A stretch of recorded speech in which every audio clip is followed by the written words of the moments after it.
저는 40대 초반에 3살 딸아이를 둔 아빠입니다. 저희 아내가 사연에 빠지다 애청자인데 늘 집안일을 하면서 사연에 빠지다를 틀어놓더라고요. 저도 아내 덕분에 사연에 빠지다를 몇 번 듣게 되었는데 다양한 분들의 사연을 들으며 공감도 되고 같이 울고 웃으며 저 또한 애청자가 되었습니다.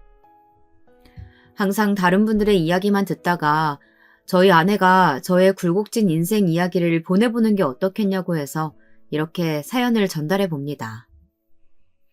제 사연이 여러분들에게 얼마나 공감이 될지는 모르겠지만 죽고 싶을 정도로 힘든 순간을 극복한 제 이야기를 듣고 어느 누군가는 힘을 내셨으면 하는 마음이 드네요.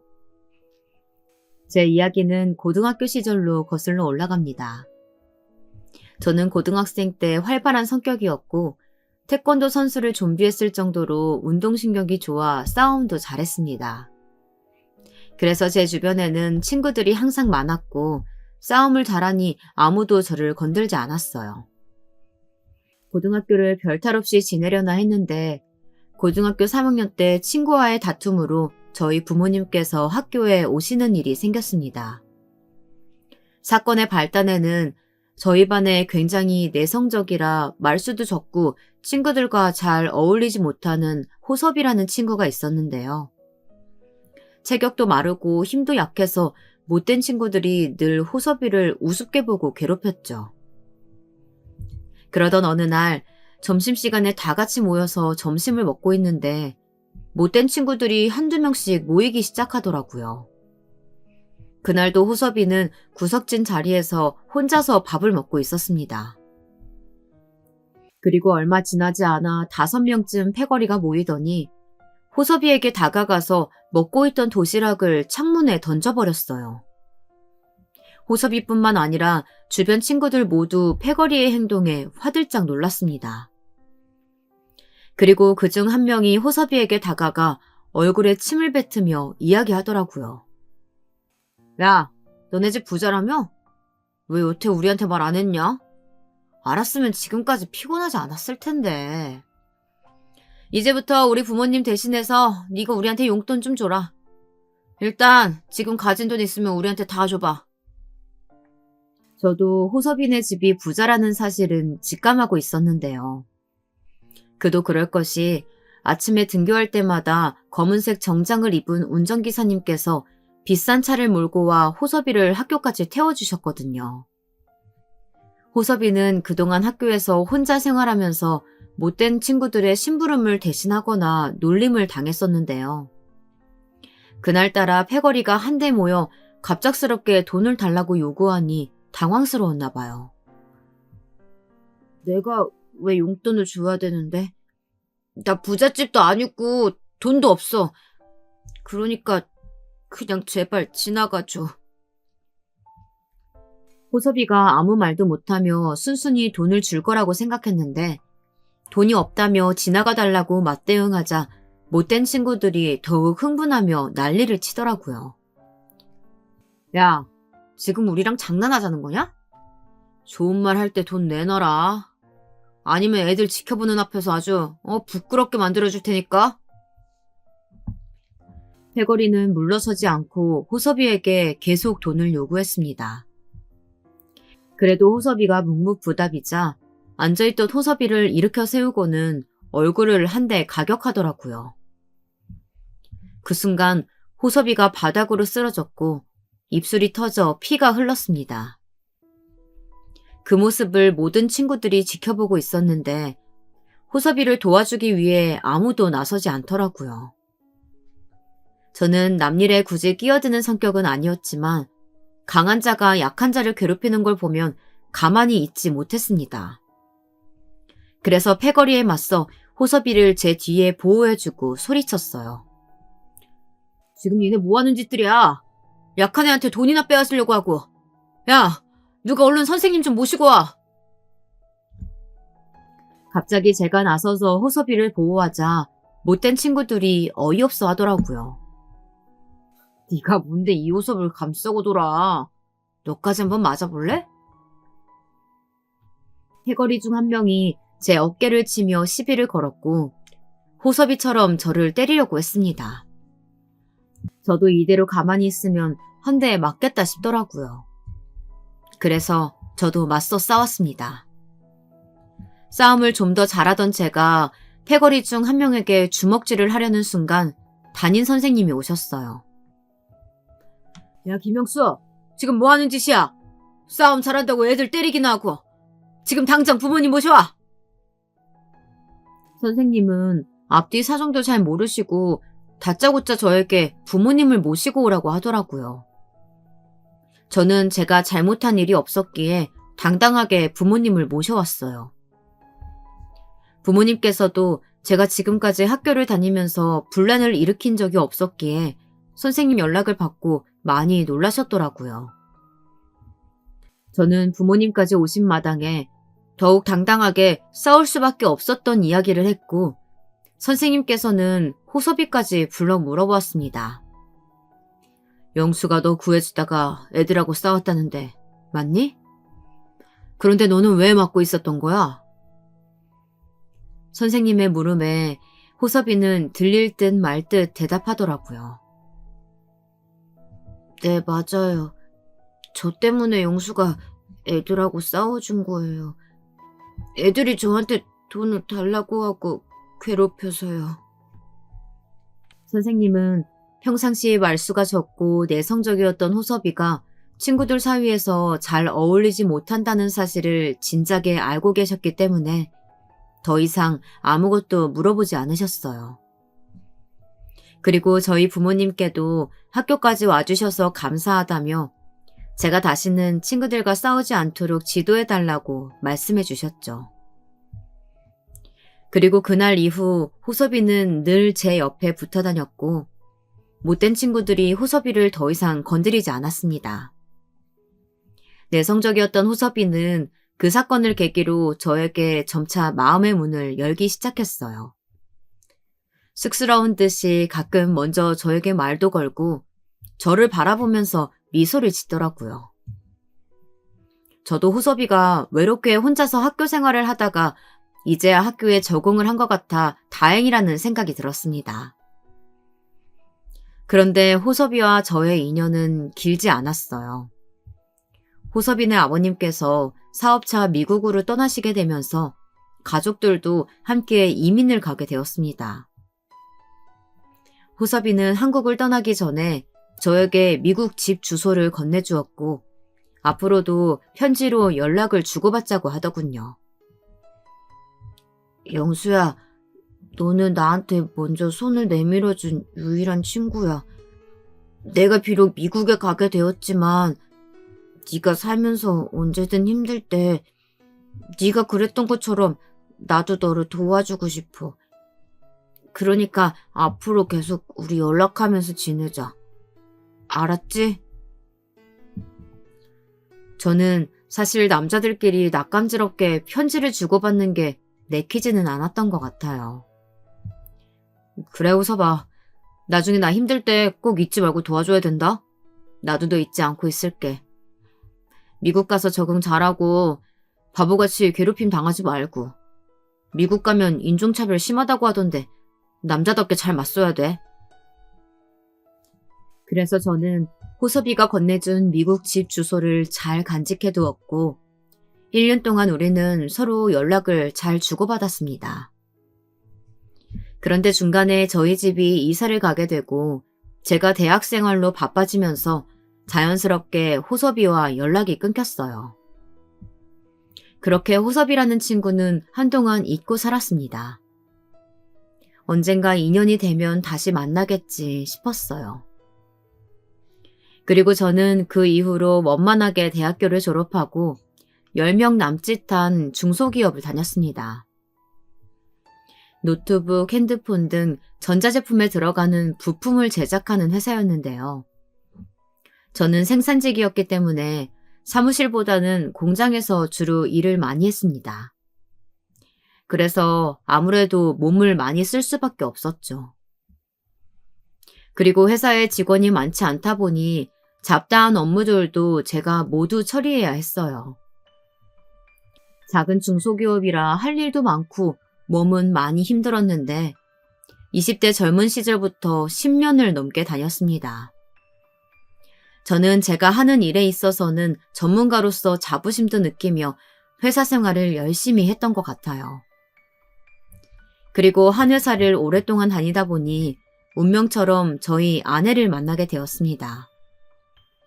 저희 아내는 대학교를 갓 졸업하고 제가 다녔던 회사에 격리로 들어왔는데요. 직원이 명명되지 않은 회사라 저는 아내와 금방 가까워졌습니다. 그렇게 회사 동료로 만나게 된 저와 아내는 좋은 감정을 쌓다가 결혼까지 하게 되었네요.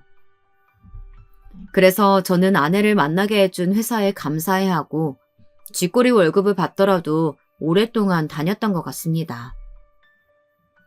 그리고 그렇게 회사 생활을 하다 보니 좋은 기회도 찾아오더라고요.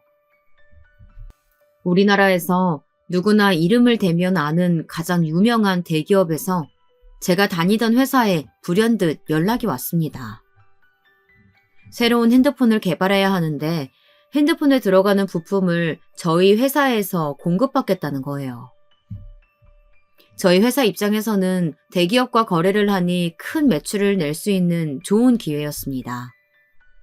그리고 저 또한 회사로부터 많은 성과급을 받을 수 있는 기회였죠. 그래서 저는 돈을 많이 벌기 위해 밤낮으로 잠을 못 이루며 회사에서 일만 했던 것 같습니다. 그 당시 저희 아내는 임신을 하는 바람에 회사를 그만둔 상태였죠. 그렇게 저는 외벌이로 곧 태어날 아기를 생각하면서 헌신적으로 회사에서 일을 했습니다. 그런데 대기업과 거래를 하다 보니 이런저런 요구사항이 많더라고요. 어느 날은 제가 한참 공장에서 부품을 생산하고 있는데 대기업 직원이 불시에 찾아와서는 점검을 하더라고요. 고품질의 핸드폰을 개발하기 위해서는 아무래도 지금 공장에 있는 설비로는 안 될 것 같아요. 좀 더 좋은 사양의 기계를 구비해야 하지 않을까요? 저보다 나이가 어려 보이는 대기업 직원이 그렇게 이야기하자 저희 사장님은 허리를 굽신거리며 이야기했습니다. 저희 공장까지 직접 점검을 와주시고 감사드립니다. 말씀 주신 대로 최신 기계를 새로 구비할 수 있도록 하겠습니다. 저희 사장님은 부품만 계획대로 모두 납품하고 나면 투자한 것보다 매출이 몇 배 나올 거라고 생각하셨나 봐요. 그래서 은행에 무리하게 대출까지 받으며 기계를 새로 구비했고 직원까지 추가로 뽑았습니다. 그리고 사장님은 저에게 부품 생산을 책임지고 있는 담당자로서 압박을 주었습니다. 김용수 과장, 자네가 책임지고 납품일까지 부품 모두 생산될 수 있도록 하게. 부품 생산에 차질이 생기면 모두 자네 책임일 줄 알아. 저는 회사 생활을 하면서 가장 스트레스를 많이 받았던 것 같아요. 잠도 잘 이루지 못해서 신경이 예민하고 체력적으로도 너무 힘들었습니다. 그러다 보니 퇴근 후 집에 들어가면 임신한 아내에게 잘해줘야 하는데도 저도 모르게 짜증을 냈던 것 같아요. 그런데 저희 아내는 저와 함께 다녔던 회사이다 보니 저를 그 누구보다 잘 이해해 주었고 제가 짜증을 부리더라도 늘 받아주며 응원을 해주었습니다. 오빠, 지금 회사 일하면서 잠도 잘 못 자고 많이 힘들지? 오빠가 이렇게 고생한 만큼 언젠가 다 보상받는 날이 올 거야. 나랑 우리 뱃속에 있는 아가 생각하면서 조금만 더 힘내자. 저는 저희 아내 말처럼 회사에서 그렇게 고생을 하다 보면 다 보상받을 수 있을 거라고 생각했습니다. 그런데 어느 날 평상시처럼 새벽에 출근하려고 일어났는데 몸이 잘 움직여지지 않더라고요. 허리가 너무 뻐근하고 욱신거려서 그날은 회사에 양해를 구하고 아침 일찍부터 병원에 갔습니다. 병원에 갔더니 허리 디스크가 왔다며 일주일 동안은 치료를 받으며 쉬어야 한다고 하더라고요. 저는 허리 디스크 따위 아무렇지 않다고 생각하고 그날도 회사에 출근했습니다.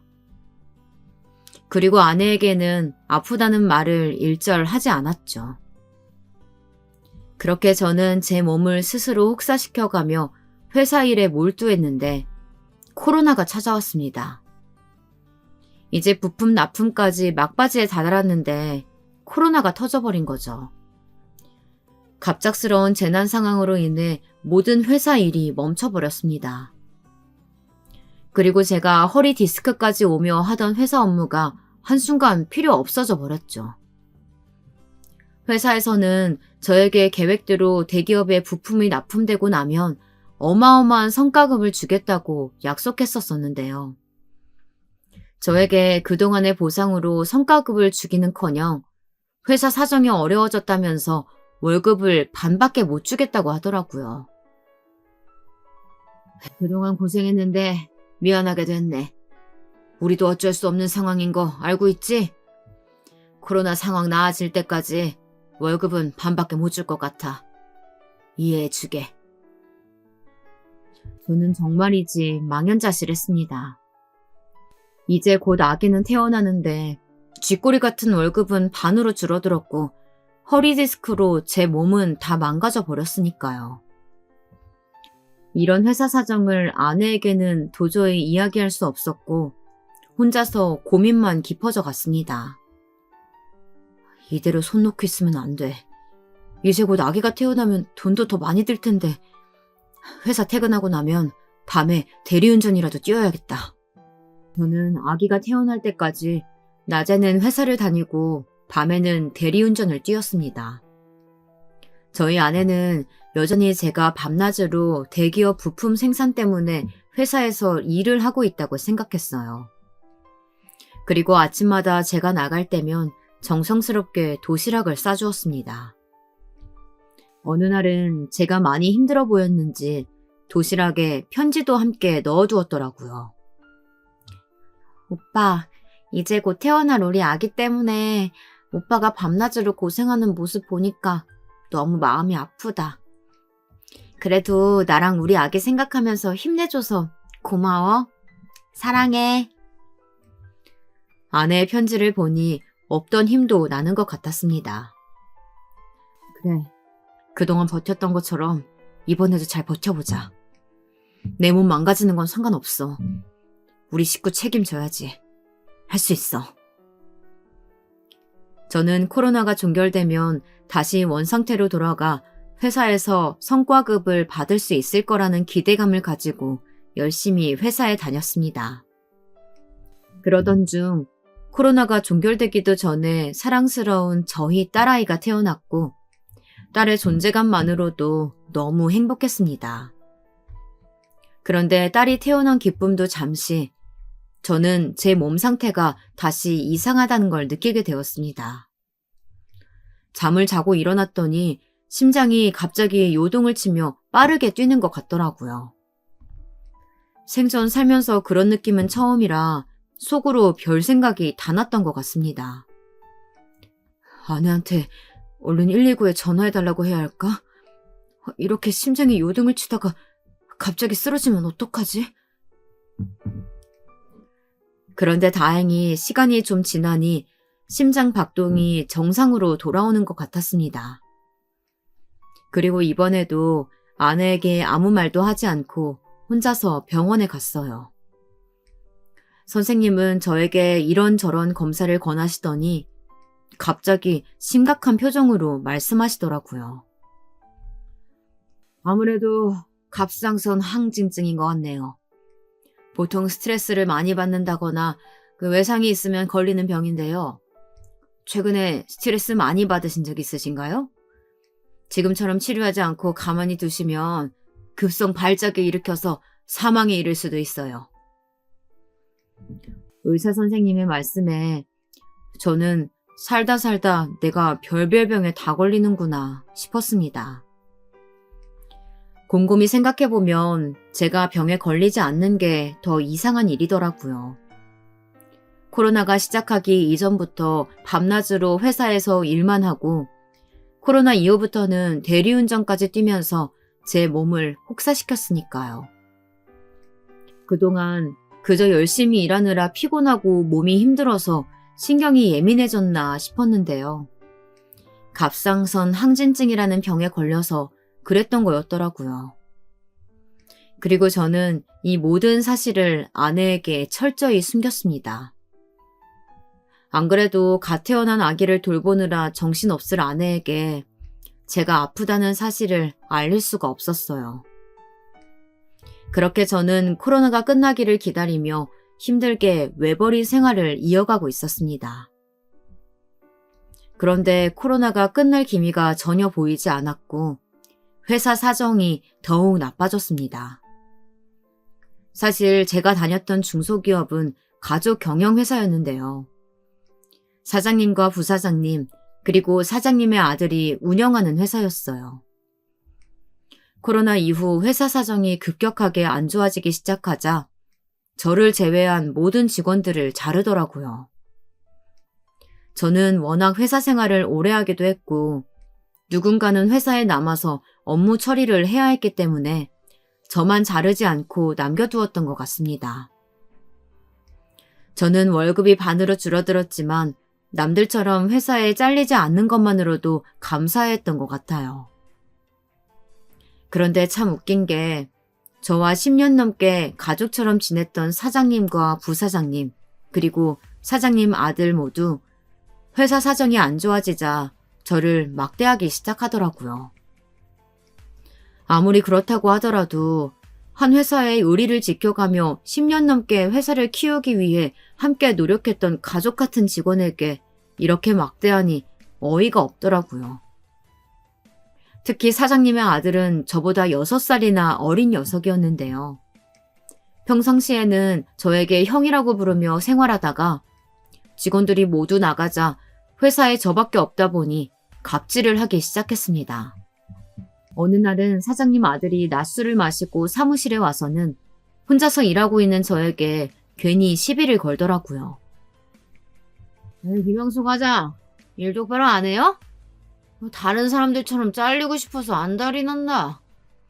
우리 회사에서 잘리면 지금 이 상황에서 어디 다른 데 갈 수 있을 것 같아? 정신 차려요. 내가 아빠한테 자르라고 말하기 전에. 저는 안 그래도 회사에서 사람들이 모두 나가고 혼자서 모든 일을 떠맡아 하고 있어 짜증이 많이 나 있는 상태였습니다. 그런데 저보다 나이 어린 사장님 아들 녀석이 다짜고짜 술 마시고 행패를 부리니 화가 나더라고요.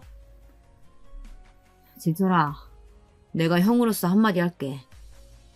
아무리 회사 사정이 어렵고 힘들다고 하더라도 사람이 변하면 안 되는 거야. 우리 인연이 짧은 사이도 아니고 갑자기 나한테 이런 식으로 대하니까 당황스럽다.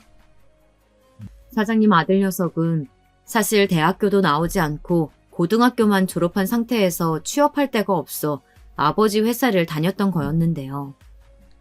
사장님께서는 그동안 저에게 아들이 회사 일을 배울 수 있도록 제 밑에 두고 일을 가르쳐 주려고 하셨습니다. 그런데 갑자기 회사 사정도 안 좋아지고 될 대로 되라는 건지 저에게 막말을 하기 시작하는 거예요. 참나, 여기가 사적인 공간이에요? 내가 그동안 형이라고 부르니까 아주 무서워 보였나 봐. 엄연히 여기는 회사고, 내가 사장 아들인데 어디서 감히 저한테 훈계질이에요. 저는 본인보다 직급도 높고 일을 알려준 상사한테 사장님 아들이라고 갑질하는 이 녀석의 입을 틀어막고 싶었습니다. 진철아, 훈계가 아니고 형으로서, 네 상사로서 너를 생각해서 조언해주는 거야. 회사 내에서 최소한의 상도덕이라는 게 있는 건데 네가 나한테 하는 행동은 좀 예의가 없는 것 같다. 사장님 아들 녀석은 제 이야기가 더 이상 듣기 싫었는지 술에 취해 저에게 다짜고짜 주먹을 휘둘렀습니다. 저는 순간적으로 날아온 주먹을 피하지 못했고 그 자리에서 맞고 쓰러졌습니다. 저는 그동안 이 거지 같은 회사에서 뭘 바라보고 다녔던 걸까요? 10년 넘게 한 회사를 다니면서 함께 회사를 성장시키기 위해 내 몸 버려가며 일했더니 저보다 6살이나 어린 녀석한테 맞기나 하고요. 저는 그 자리에서 분노가 차올라 그 자리에서 당장 사장님 아들을 패버리고 싶었으나 꾹 참았습니다. 그리고 그날 저녁에 분노를 삭히지 못하고 대리운전을 나가는 대신 혼자서 술을 진탕 마셨어요. 술에 취해 집에 들어갔는데 아내가 어린 딸아이를 안고 저를 기다리고 있더라고요. 그런 아내를 보고 있으니 온갖 감정이 들었던 것 같습니다. 여보, 어린 나이에 나한테 시집와서 여보가 참 고생이 많다. 내가 너무 못난 남편이라서 미안해. 평상시에 술을 잘 마시지 않는 제가 술에 진탕 취해 집에 들어오자 아내는 많이 놀란 것 같았어요. 아내는 저를 늘 이해해줬던 것처럼 그날도 아무 말 없이 저를 꼭 껴안아주며 토닥여 주었습니다. 저는 그런 아내에게 술에 취해 그동안 쌓여 있었던 제 아내 모든 이야기를 털어놓았어요. 여보, 놀라지 말고 잘 들어줘. 코로나 이후로 회사 사정이 많이 안 좋아졌어. 지금 회사에 모든 직원이 잘리고 나만 남아있는 상태야. 그런데 그 거지 같은 회사에서 10년 넘게 내 몸 희생해가면서 일했더니 이제 와서 나한테 막대하더라. 그리고 지금은 월급도 제대로 못 받아서 대리운전 뛰고 있어. 몸이 너무 아파서 병원에 갔더니 허리 디스크에 갑상선 항진증이래. 나 솔직히 회사에서 버티기가 너무 힘들다. 여보. 저는 아내에게 술에 취해 그 전날 사장님 아들 녀석에게 맞았다는 이야기까지 모두 싹 다 이야기했던 것 같습니다. 그리고 아내는 저에게 당장 회사를 그만두라고 했어요. 그런데 저는 어린 딸아이를 생각하면 자존심이 상하더라도 회사를 그만둘 수는 없었습니다. 사장님 아들 녀석을 회사에서 봐야 한다는 게 불편했지만 생계가 달린 일이니 제 자존심 따위는 문제될 게 없었거든요. 그런데 며칠 뒤 큰 일이 터졌습니다. 제가 회사 일을 간신히 끝마치고 대리운전을 뛰러 가는 도중에 쓰러져서 응급실에 입원을 한 거예요. 아내가 병원 연락을 받자마자 딸아이를 안고 응급실에 왔는데요. 저는 오랫동안 병원 침대에 누워 깨어나지 못했습니다. 의사 선생님 말씀에 따르면 제가 과로와 영양실조로 인해 쓰러졌다는데 그동안 잠을 충분히 이루지 못해 깨어나지 못했다고 하더라고요. 다른 큰 병으로 인해 쓰러진 게 아니라 다행이라는 생각이 들었는데요. 제가 쓰러지자 아내의 심정은 말이 아니었나 봅니다. 집에 들어오자마자 아내는 저에게 화를 내며 이야기했어요. 내가 지난번에 오빠한테 얘기했지. 돈이 뭐가 중요하냐고. 이대로 죽을 셈이야? 나랑 우리 딸 남겨두고 오빠 혼자 죽을 셈이냐고. 오빠 당장 회사 그만둬. 오빠 건강 회복될 때까지 우리 세 식구 그동안 모아둔 돈으로 생활하면서 행복하게 지내자. 고집 부리지 말고 내 말 좀 제발 들어. 저는 아내의 이야기를 들으며 더 이상 고집을 부릴 수 없었습니다. 사실 저 또한 스스로도 많이 지쳐 있었고 쓰러져서 응급실까지 다녀오고 나니 정신이 차려지더라고요. 그 다음 날 저는 10년 넘게 다녔던 회사를 그만뒀습니다. 처음에 회사를 그만두고 집에서 가족들과 시간을 지내다 보니 너무 행복하더라고요. 그런데 그렇게 2달 정도를 아무것도 하지 않으니 점차 생활 미천이 드러났고 더 이상은 가장으로서 집에서 쉬면 안 되겠다는 생각이 들더라고요. 그래서 다시 회사에 취업을 하려고 했는데 저를 받아줄 만한 곳은 없어 보였습니다. 여전히 코로나로 인해 제가 갈 만한 회사들은 경영 사정이 좋지 않았고 인원을 뽑기보다는 감축하느라 바빴거든요. 당장에 오토바이 배달이라도 시작해야 할까 고민하던 찰나에 회사 생활을 하면서 알게 되었던 형님에게서 연락이 왔어요. 용수야, 잘 지내? 너 회사 그만뒀다는 이야기 우연히 듣게 됐는데 요즘 뭐하고 지내니? 나도 회사 사정이 갑자기 어려워져서 그만두고 카페 사업 시작한 지 얼마 안 됐어. 그런데 생각보다 돈벌이가 괜찮아서 너도 할 생각 있으면 한번 해보라고 연락해봤지. 아는 형님께 갑작스럽게 연락이 와서는 저에게 카페 사업을 해보는 게 어떻겠냐고 하니까 당황스럽더라고요. 그리고 주변에 널린 게 카페인데 얼마나 잘 될까 싶었습니다. 그런데 호기심에 형님이 운영하시는 카페에 아내와 함께 딸아이를 데리고 놀러 가봤는데 사람들이 생각보다 꽤 많더라고요.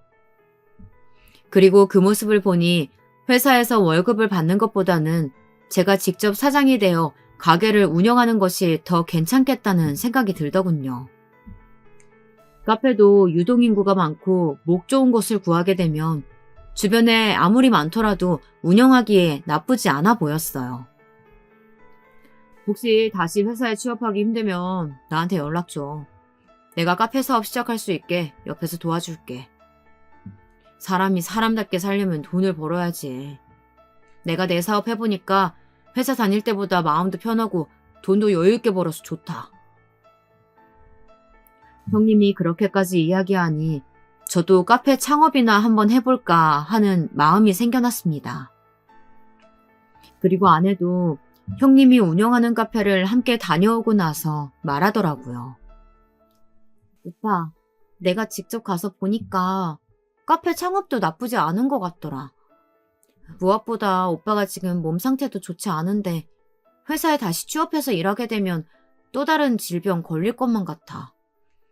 차라리 마음 편하게 가게 차려서 운영하는 거 어떻겠어?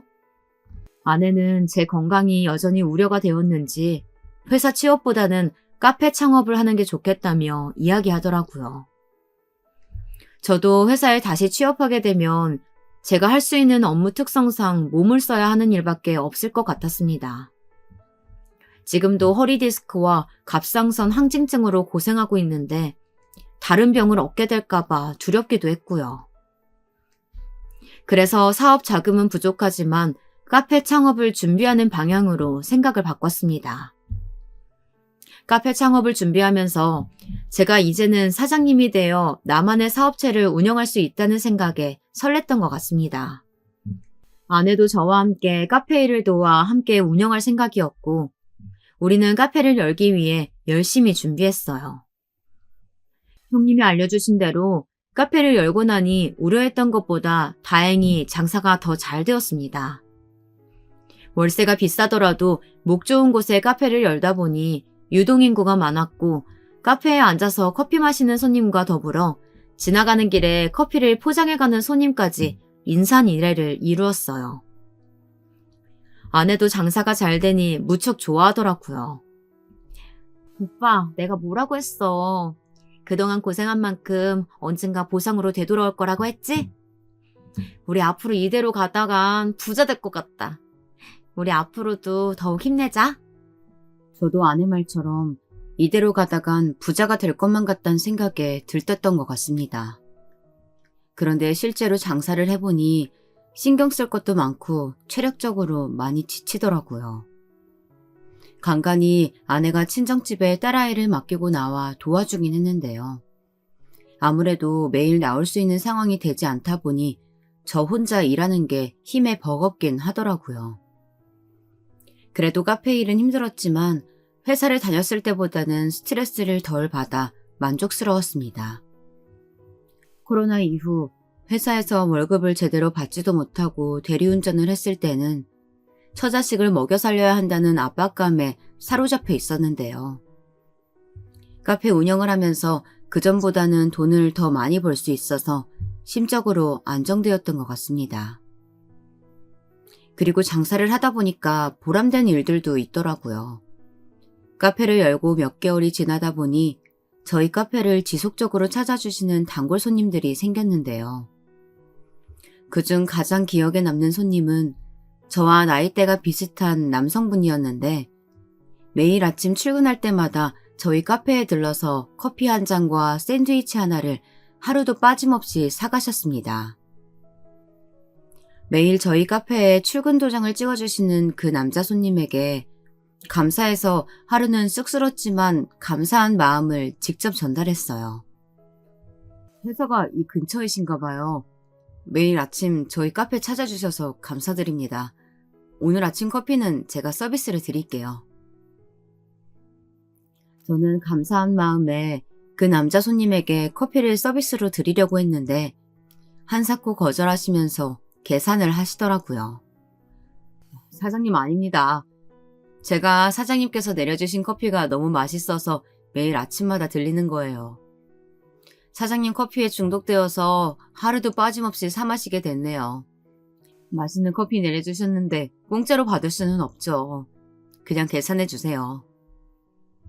저는 속으로 인성도 참 좋은 분이라고 생각했어요. 그리고 그날 저녁 카페 문을 닫으려고 하는데 그 남자 손님께서 퇴근길에 다시 저희 카페를 들리셨더라고요. 사장님, 퇴근길에 아직 문이 열려 있어서 들렸어요. 커피 한 잔 뽑아주실 수 있을까요? 사실 카페 문을 닫으려고 모두 청소하고 정리한 상태였는데 단골 손님을 위해서라면 못 해드릴 게 없었습니다. 금방 커피 한 잔 내려드릴게요. 여기 앉아서 잠시만 기다려주세요. 그리고 저는 커피를 내리고 있었는데 남자 손님께서 저에게 이런저런 이야기를 하시더라고요. 사장님 인상이 참 좋으세요. 저한테 늘 친절하게 대해주셔서 감사드립니다. 제가 앞으로도 매일 아침 사장님 카페에 출근 도장 찍으러 올 테니까 오랫동안 이곳에서 장사해 주셔야 돼요. 알았죠? 저는 도리어 그 남자 손님의 친절한 말씀에 따뜻함을 느끼고 너무나 감사했던 것 같아요. 힘든 상황 속에서 어렵게 열게 된 카페인데 이렇게 단골 손님도 생기고 저에게 응원을 해주시니 더욱 힘이 났던 것 같습니다. 네, 손님. 저도 이곳에서 오랫동안 카페 운영하고 싶어요. 앞으로 이곳에 늘 있을 테니까 다른 카페로 가시지 말고 여기로 꼭 오셔야 돼요.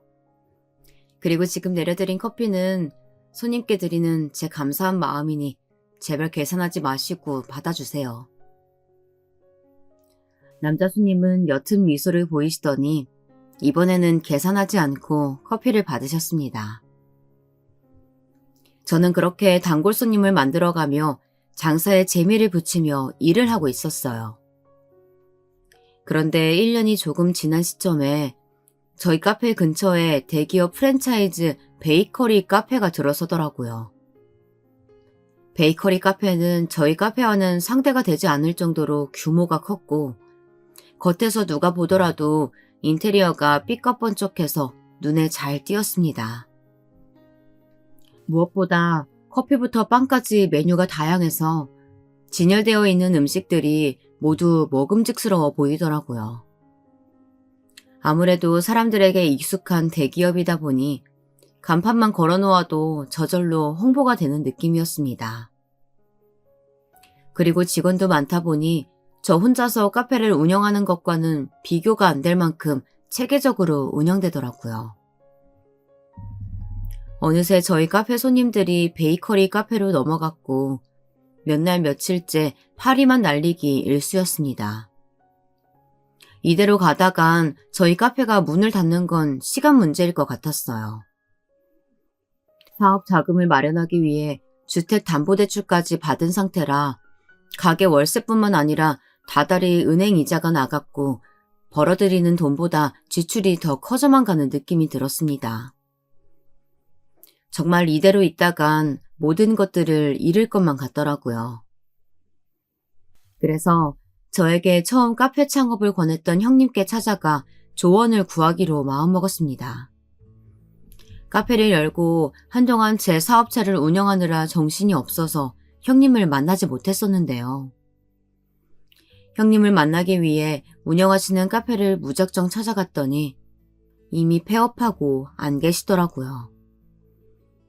혹시 카페 위치를 옮기셨나 싶어서 전화를 드려봤더니 전화 너머로 형님의 깊은 한숨이 들려왔습니다.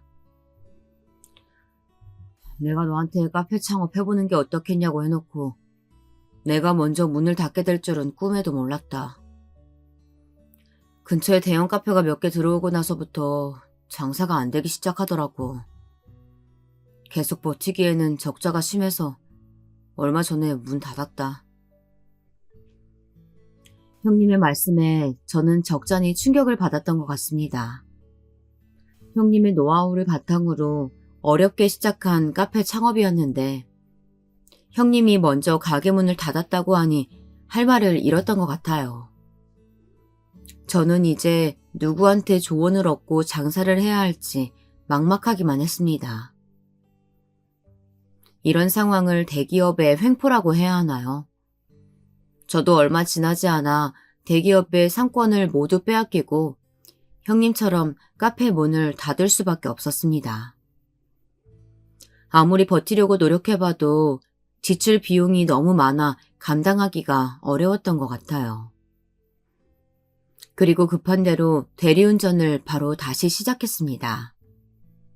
주택담보대출로 카페 창업에 투자를 했기 때문에 당장에 이자를 갚지 않으면 집이 경매로 넘어갈 수도 있는 상황이었거든요. 회사를 그만두고 처자식과 셋이서 생활했을 때보다도 이미 모아두었던 돈을 카페 창업에 모조리 다 날린 상황이었기 때문에 생활고에 시달렸습니다. 어린 딸아이만큼은 굶기지 않고 제대로 먹여야 했기 때문에 저와 아내는 라면으로 끼니를 때우거나 식사를 안 할 때도 있었던 것 같아요. 아내도 저와 결혼하고 그동안 힘든 일들을 몇 번 겪긴 했지만 식사를 못할 정도로 심한 생활고가 온 적은 없었기에 많이 힘든 눈치였습니다. 저는 대리운전만으로는 생활비와 대출을 감당할 수 없어 오토바이 배달을 시작하기로 결심을 했어요. 배달을 위해서는 오토바이도 구매해야 하고 혹시나 모를 사고 때문에 보험을 들어야 해서 돈이 꽤 들더라고요.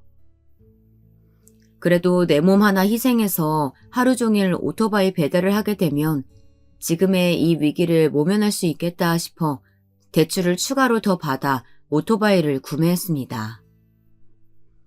그렇게 밤낮으로 배달을 하며 생활을 했는데 쉬지 않고 배달을 하다 보니 짧은 시간 안에 돈을 빨리 벌 수는 있더라고요.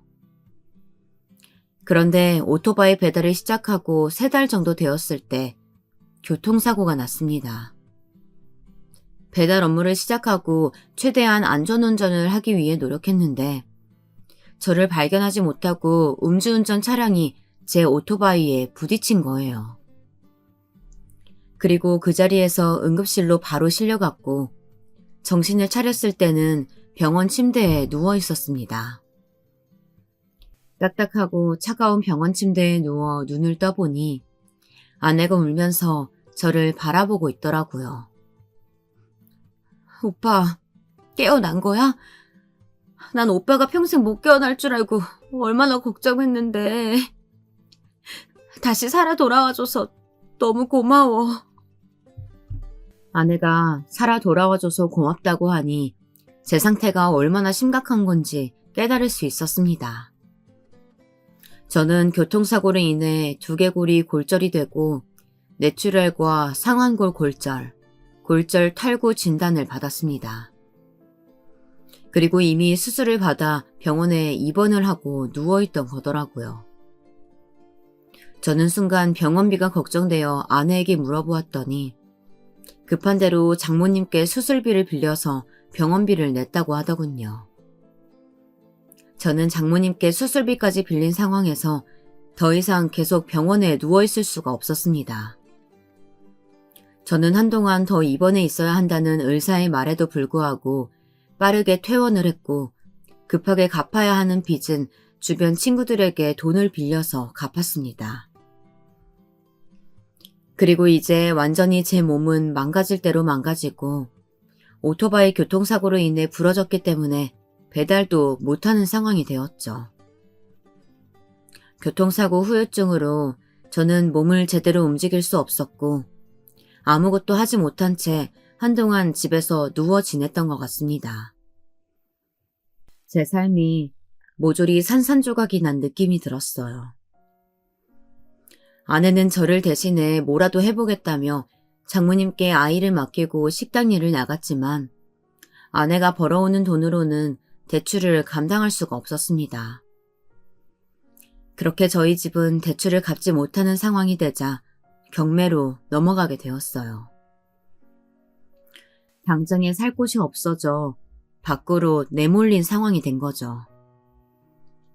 제 몸 하나야 어떻게 되든 상관없었지만 아내와 어린 딸아이를 밖에서 재울 수는 없는 노릇이었어요.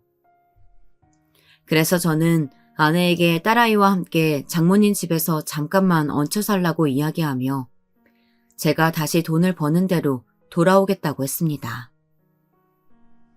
아내는 저에게 같이 친정집에 함께 들어가자고 했지만 도저히 사위로서 당당하지 못해서 장모님 얼굴을 뵐 자신이 없더라고요. 여보, 나는 아는 형님 집에 머물면서 몸 좀 회복하고 다시 돈을 벌어올게. 장모님 집에서 얹혀 살게 해서 미안해. 지금은 이게 최선인 것 같다. 아내는 저를 혼자 남겨두고 장모님 댁에 들어갈 수 없다며 딸아이를 안고 밖에서 계속 버텼어요. 밤은 이미 늦었고 저는 딸아이를 그대로 밖에 둘 수는 없어 급한 대로 인적이 드문 공원 화장실에 들어가자고 했습니다.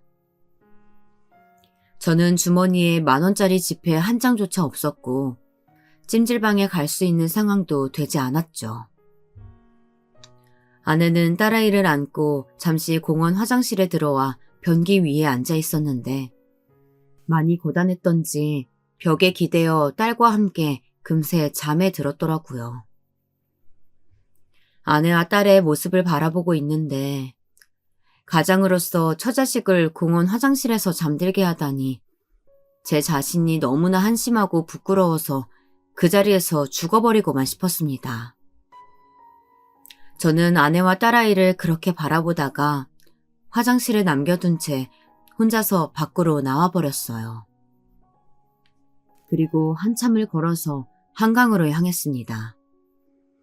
저는 이제 더 이상 제정신으로 살아갈 자신이 없었고 마지막으로 돈을 벌 수 있는 방법은 제 몸뚱아리밖에 없다는 생각이 들었어요.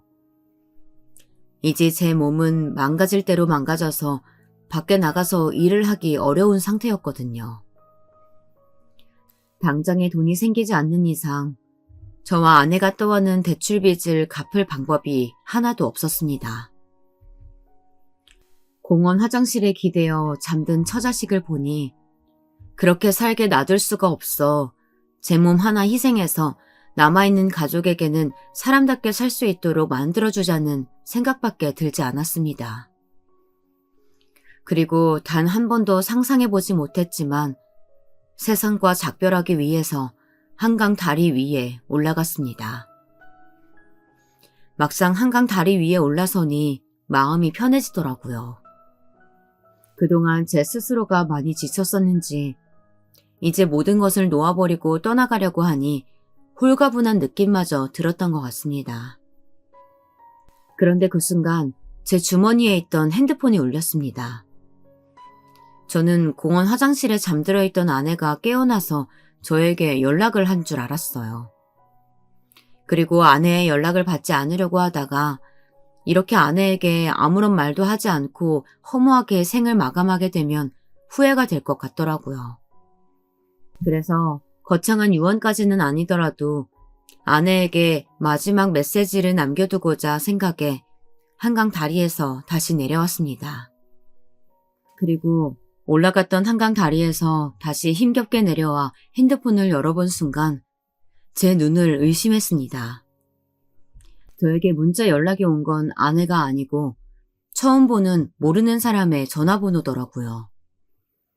그리고 저에게 그 사람이 보낸 문자에는 이 돈은 우리 우정의 대가야 라고 적혀 있었고 제 통장에 5억이 꽂혀 있었습니다. 저는 제 통장에 갑작스럽게 5억이라는 큰 돈이 들어온 것을 믿을 수가 없었어요. 그리고 저에게 문자를 보낸 그 사람에게 바로 전화를 걸었습니다. 그리고 전화를 걸고 한참 후에 상대방이 전화를 받더라고요. 여보세요? 저기 저한테 5억을 보내신 분이 맞나요? 혹시 잘못 보내신 거 아닌가요? 저한테 왜 5억을... 저는 5억이라는 금액이 너무나 큰 액수라 말이 덜덜 떨렸습니다. 사장님, 저예요. 사장님 커피 좋아해서 매일 아침마다 카페에 들렸던 손님이요. 저는 그 순간 꿈을 꾸는 것만 같았어요. 저희 카페에 들려서 매일 아침마다 커피 사가셨던 그 남자 손님 말씀하시는 건가요? 아니, 그런데 어떻게 저한테... 저는 그 손님에게서 연락이 와 너무 반갑기도 했지만 한편으로는 너무 당황스럽고 얼떨떨했던 것 같습니다. 영수야, 나 기억 안 나? 우리 같은 고등학교 나왔잖아. 나 호섭이야. 이호섭. 저는 호섭이라는 말에 깜짝 놀랐습니다. 내 기억 속의 호섭이는 고등학교 때 미국에 이민을 갔던 친구였는데 제가 운영했던 카페의 단골 손님이라니 믿기지가 않더라고요. 제가 알던 호섭이는 외관상 체격도 마르고 말수가 적었던 것 같은데 단골 손님은 저보다 덩치도 크고 성격도 그닥 내성적이지 않았습니다. 그래서 저는 그동안 그 남자 손님이 고등학교 때 친구인 호섭이라는 생각을 전혀 못했던 것 같아요. 호섭이가 제가 운영하던 카페의 단골 손님이었다니 참 세상이 좁더라고요. 네가 그 호섭이라고? 그런데 왜 여태까지 나한테 네가 호섭이라고 말 안 했던 거야? 저는 카페를 매번 찾아와준 단골 손님이 호섭이라는 걸 미리 알았더라면 더 잘해줬을 텐데 아쉬운 마음도 들고 한편으로는 호섭이를 다시 만나게 되어 너무 반갑더라고요.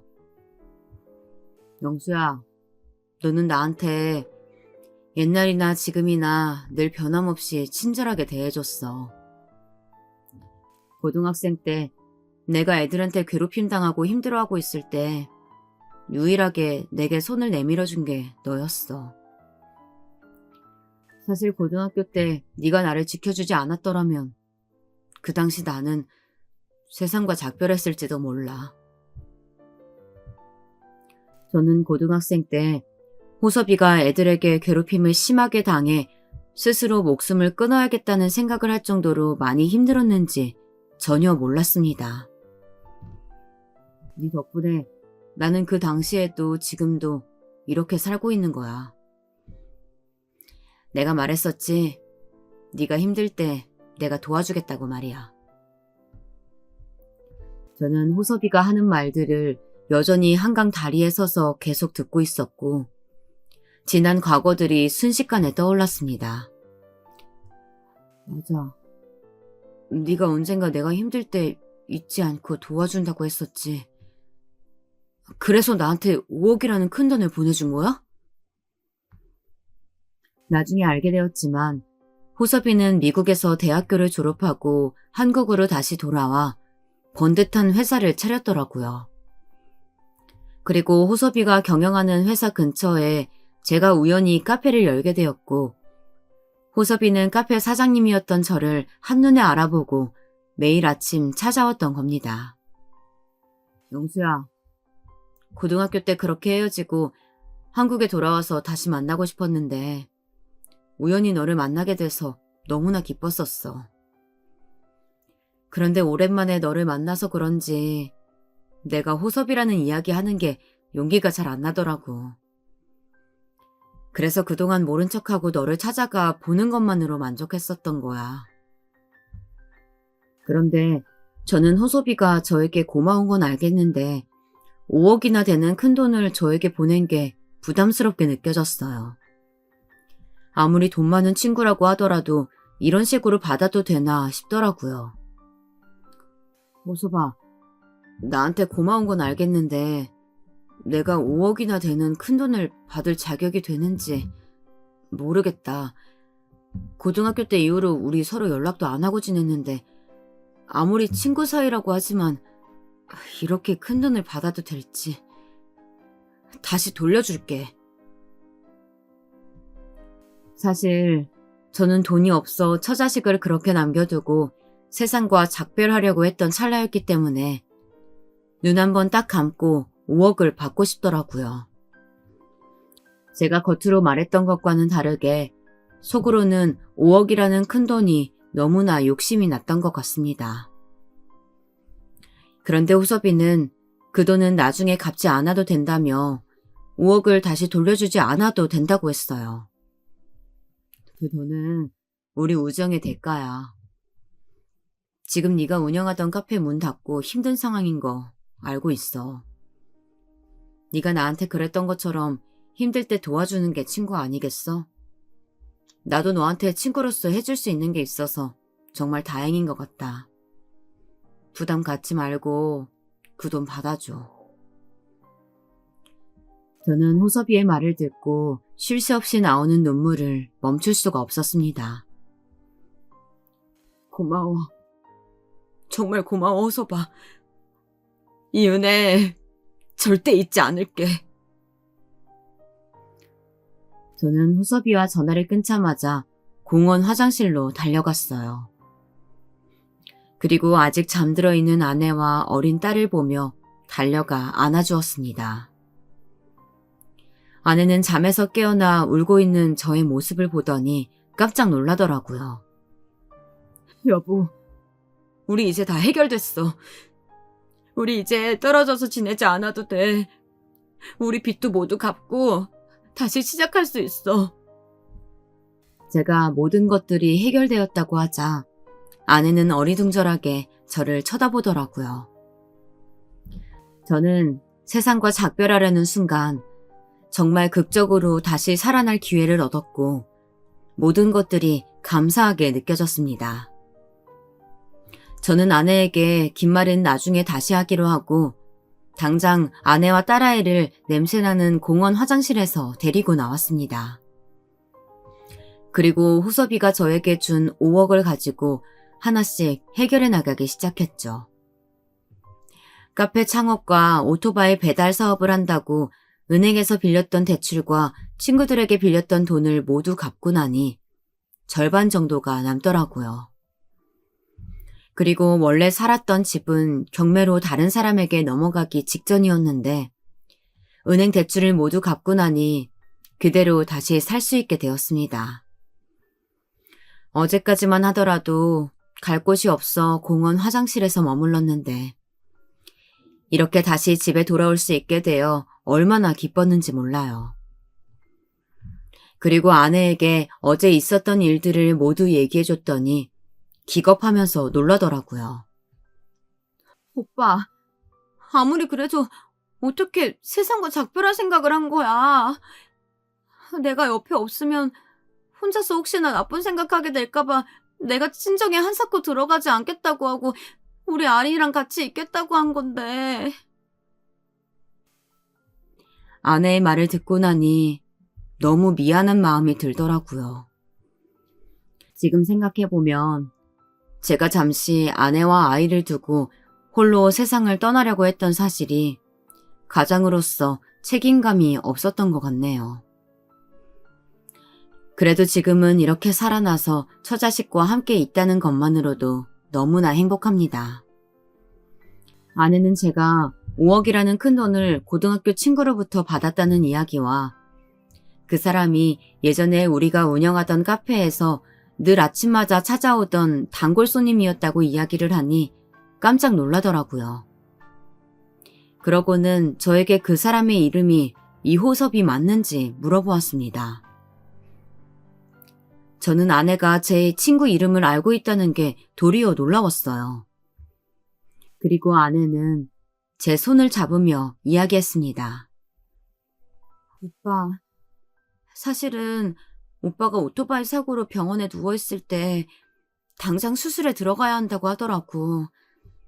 그래서 지체 없이 수술을 했고 오빠가 몇 날 며칠 깨어나지 못하고 사경을 헤매고 있을 때 병원비 내야 하는 상황인데 돈이 없어서 내가 사채를 빌려야 할지 알아보고 있었어. 아내는 분명 병원비를 장모님께 빌려서 냈다고 했는데 무슨 말을 하는지 이해가 가지 않았습니다. 생각해보면 장모님께서도 혼자 사시면서 아직까지 식당 일을 나가실 정도로 생활이 넉넉하지 않으셨을 텐데 한두 푼도 아닌 비싼 병원비를 어떻게 빌려주셨는지 의아하긴 했습니다. 병원에서 정신없이 돈 빌릴 곳이 없는지 여기저기 알아보고 있는데 갑자기 전화 한 통이 오더라고. 여보, 고등학교 친구라면서 병원비 빌려줄 테니까 계좌번호 알려달라고 했어. 나는 여보랑 친한 고등학교 친구라는 이야기에 선뜻 병원비를 내주시겠다고 하니까 너무 고맙다고 하면서 받았지. 아내의 이야기에 저는 어안이 벙벙했습니다. 그동안 아내가 지금까지 이 사실을 저에게 이야기하지 못했던 건 제 고등학교 친구가 병원비를 내주었다는 사실을 저에게는 비밀로 해달라고 부탁했더라고요. 호섭이는 제가 카페를 갑작스럽게 정리하게 되자 걱정이 많이 되었는지 제가 어떻게 지내고 있는지 수소문했고 병원에 입원했다는 사실을 알게 되자 선뜻 병원비를 내주었던 겁니다. 제가 한강다리에서 스스로 목숨을 끊으려고 했을 때에도 교통사고로 사경을 헤매고 있을 때에도 호섭이는 저에게 금전적으로 도움을 준 거였죠. 저는 사실 호섭이를 20년 넘게 까맣게 잊고 있었고 고등학생 때 크게 호의를 베푼 적이 없었다고 생각했는데요. 그런 저에게 2번이나 목숨을 구해줄 정도로 금전적으로 도움을 준 고마운 친구에게 이 은혜를 어떻게 갚아야 할지 잘 모르겠더라고요. 호섭이가 베풀어준 소중한 5억 덕분에 저는 다시 집을 되찾고 다시 건강을 회복하면서 살아가고 있습니다. 이제 다시 직장도 새로 구해 아이와 딸에게 부끄럽지 않은 아빠가 되기 위해 다시 새로운 삶을 살아가려고 합니다. 살다 보면 모든 것들을 내려놓고 세상과 작별하고 싶은 순간이 찾아올지도 모르겠지만요. 그 순간을 극복하고 나면 또다시 살만한 세상이 찾아오는 것 같습니다. 여러분들도 제 사연을 들으면서 힘을 얻으셨으면 좋겠어요. 긴 사연 들어주셔서 감사드립니다.